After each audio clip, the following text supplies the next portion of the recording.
presentation today, I'm going to be comparing the two correctional practices with the United States versus Russia. This is basically introducing my what I was talking about. I'm going to show you kind of like how they deal with crime a little bit and how they deal with challenges. I'm going to try to compare those two systems together and see what their kind of problems are and what are like some solutions. So we're going to look up the overview of correctional practices. What are jails? What are their purpose? Their purpose are basically to people who broke the law. They get sent to jails, because it makes everything safer. They're out of the public that could cause more chaos and hurt people. In the United States, we kind of had our own system. It was called Tough on Crime. During that time, they kind of increased on incarceration. They focused more on crime, and they try to reduce crime in general. And because of that increase in incarceration, they had a problem now of overcrowding in prisons. And because of the overcrowding in prisons, it offered limited resources for rehabilitating programs and other programs as well. In Russia, they have kind of changed their focus. They try to change it to more of from punishing to more of a rehabilitating program, where now they're offering education a little bit more. They're offering job training, also counseling, but this kind of stuff is limited, of course.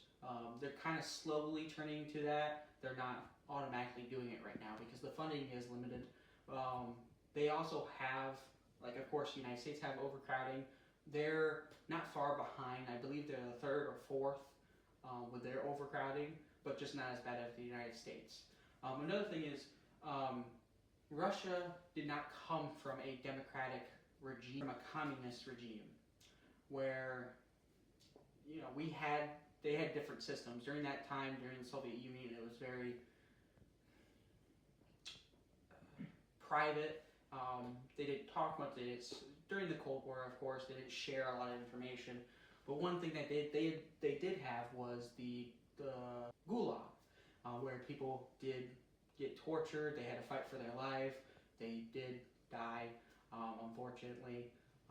There's a bunch of stories, and there's a bunch of from that time. So, like I said, detailed analysis. This kind of focus on United States, some of their challenges like the mass incarceration and limited access to rehabilitating programs. Russia, of course, has that main challenge of big problems with corruptions that comes from basically the communist regime. It still has the roots in Russia. So, of course, they have corruptions where, there was a story that a man got falsely accused. He was sent to prison, and then they bribed the correctional officer or guard, and he walked away and he died. He was killed. There's been other stories, of course. That story was in Russian. I had to Google translate that to figure it out, but they talked a little bit about it. Another problem they have is, of course, they have limited funding for the rehabilitating programs. That's, like I said, they're trying to work more to that. They have limited fundings, of course. Another problem is human rights violation. They have massive amount of problems with human right violation, where people are getting abused, they're getting tortured, they're getting, of course, murder, and so forth.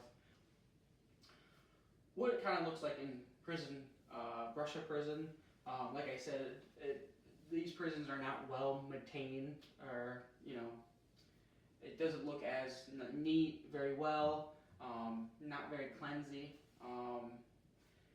This one looks like, in this prison, it looks like a supermax, compared to the United States. basically like it doesn't seem like there's any light or anything in the rooms or anything like that. They're just confined. Where it's different in the United States, because in the United States we have like state, federal, we got county, and then we got city. Like, this is pretty bad. Another issue because they're not so clean, is health problems. Mass amount of problems in the prison for Russia is the health. A lot of diseases run rapid through their prisons. I heard there's been a lot of stories actually, of HIV, AIDS. There's been other diseases. There's been pretty big issues with that kind of problem. I don't know if there's any information, or I didn't see any, that they're trying to clean up more, but this is what it looks like for the jail for the United States.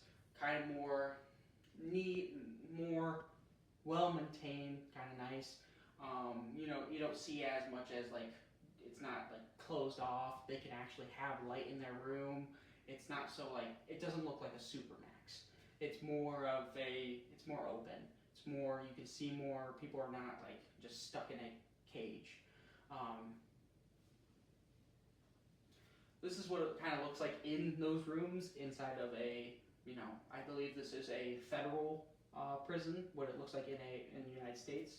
Of course, they got the toilet, two beds, a study area, or wherever they can put their stuff. As you can see, it's more cleansy, more kept up, more neat and more nice compared to Russia. Less disease, less problem with, of course, like disease running rapid throughout the prisons. Some ideas I have, maybe there's some solution, but I believe that in the United States, I think there should be ways or systems that we could try to focus on dealing with overcrowding. Try to maybe limit it, try to focus on how we can not incarcerate people so much, and maybe try to figure out where we can change maybe some laws. Another thing is for Russia, we got to focus on stopping the human rights violation and try to slow down the corruption in that area. Of course, I understand the United States does have corruption, but Russia has a lot. It's more than the United States. And we can, if we both be able to maybe one day to come talk to each other, maybe we can learn from each other's systems and maybe one day improve our systems, and try to focus on like new challenges that are in the head for our future. Thank you.